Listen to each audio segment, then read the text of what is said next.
ಮತ್ತೆ ಶತ್ರುಗಳು ನಾವು ಮಾಡುವಂತ ವ್ಯವಹಾರಗಳಲ್ಲಿ, ವ್ಯಾಪಾರದಲ್ಲಿ ಎಲ್ಲ ಕಡೆ ಶತ್ರುಗಳು ಇದೇ ಇರ್ತಾರೆ.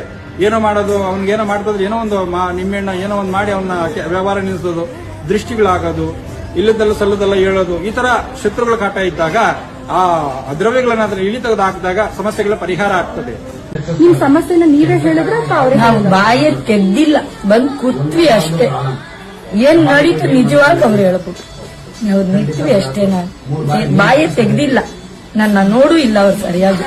ಕೂತ್ರೋ ಇಲ್ವೋ ನಿಜ ಏನಾಯ್ತು ಅಂತ ನಮ್ದು ನಡೆದಿರೋದು ಒಂದ್ ಸೆಕೆಂಡ್ ಅಲ್ಲಿ ಹೇಳ್ಬಿಟ್ರು. ಇದೆ ಸರಿ ಅನ್ನಿಸ್ತಾ ಇದೆ, ಚೆನ್ನಾಗಿದೆ. ಬಟ್ ಯೂಟ್ಯೂಬ್ ಅಲ್ಲಿ ನೋಡ್ದಂಗೆನೋ ಇಲ್ಲೂ ಸೇಮ್ ಅಲ್ಲಿ ಯೂಟ್ಯೂಬ್ ಅಲ್ಲಿ ಯಾವ ರೀತಿ ಹೇಳಿದಾರೋ ಬಟ್ ಇಲ್ಲೂ ಅದೇ ರೀತಿನೇ ಹೇಳ್ತಾ ಇದ್ದಾರೆ. ಇಲ್ಲ, ಅವರೇ ಗುರುಜಿ ಅವರೇ ನಾವು ಹೋಗಿ ಕುತ್ಕೊಂಡ್ರೆ ನಮ್ದು ಏನ್ ಸಮಸ್ಯೆ ಐತೆ ಎಲ್ಲಾನು ಹೇಳ್ತಾರೆ. ನಾವೇನ್ ಮಾತಾಡಂಗೆ ಇಲ್ಲ, ಅವ್ರು ಏನೇ ಹೇಳಿದ್ರು 100% ಆಗೇ ಆಗುತ್ತೆ. ಕೂತ್ಕೊಂಡಿದ ತಕ್ಷಣ ಎಲ್ಲ ಅವರೇ ಹೇಳಿದ್ರು, ನಮ್ಗೇನೆ ಏನೇನ್ ಪ್ರಾಬ್ಲಮ್ ಏನಂತ ತೊಂದ್ರೆ ಎಲ್ಲ ಅವರೇ ಹೇಳಿದ್ರು.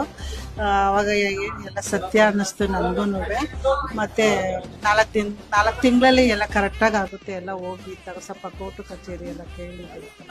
ದೇವ್ರ ಬಗ್ಗೆ ನಂಬಿಕೆ ಇಟ್ಟು ಬಂದು ನಾವು ದೇವ್ರ ಬಗ್ಗೆ ನಾವು ಕ್ವಶನ್ ಮಾಡೋಕ್ಕಾಗಲ್ಲ.